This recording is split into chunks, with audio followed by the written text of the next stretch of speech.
اللهم صل وسلم وبارك على سيدنا محمد وعلى اله واصحابه اجمعين. احفظي الفيديو عندك ان شاء الله تحتاجيه في رمضان. النهارده ان شاء الله هقول لك ازاي تعملي صينيه جلاش باسهل طريقه، وهيطلع معاكي طعمها تحفه جدا. اول حاجه هنا مستخدمه بسطرمه، جبنه رومي، موتزاريلا، زيتون اخضر، طماطم، فلفل رومي. اول حاجه هبدا اسمي الله، هشيل قلب الطماطم،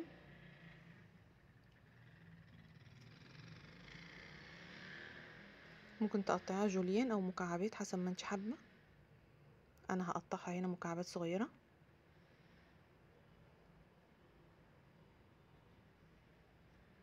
الفلفل برضو انا هشيل القلب بتاعه، مش محتاجه في حاجه، وبرضو ممكن تقطعيه جوليان او مكعبات صغيره. هنا انا مستخدمه نص كيلو جلاش، واي نوع سمنه انت بتستخدميه. هبدا اول حاجه هدهن الصينيه، بعد كده كل رق جلاش او كل ورقه جلاش هدهنها سمنه. انا هحاول ان انا اقسم الجلاش نصين، بحيث ان انا احط نص في الارض الصينيه، وبعد كده احط الحشو اللي معايا واحط النص التاني.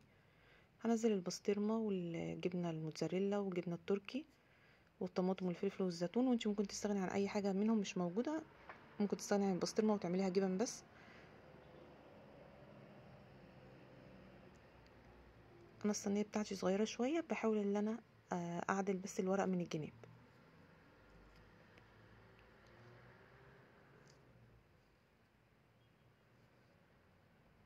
لو عجبك الفيديو دوسي لايك وشير. كده انا خلصت اول جزء، هبدا بقى اكمل الجزء التاني. هكمل بقيه الورق ما بين كل ورقه وورقه سمنه.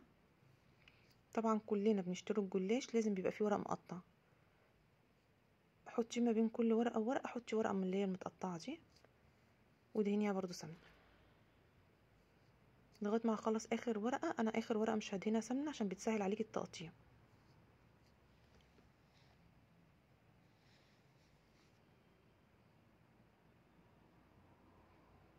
وانا شغاله، انا مشغله الفرن وانا بحضر الصينيه، انا مشغله الفرن.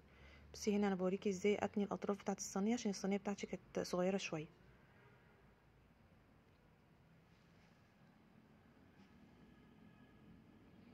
هبدا بقى اقطع، قطعي بالشكل اللي انت تحبيه، مربعات.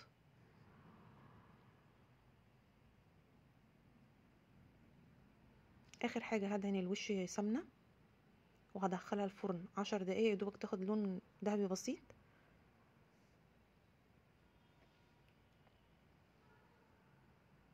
بعد كده اطلعها اسقيها. انا هنا معايا بيضايه وملح وفلفل وكوبايه لبن.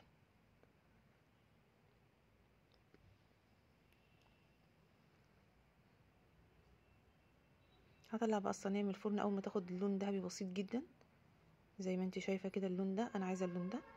هبدا بقى اسقيها بكوبايه اللبن والبيضايه، هوزعها بقى كويس، وهدخلها الفرن كمان من 5 ل10 دقايق بالظبط.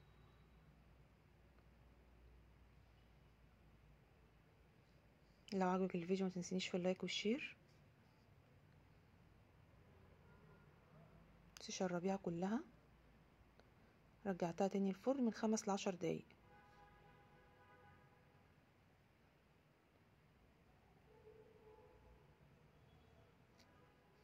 هبدأ بقى اقدمها.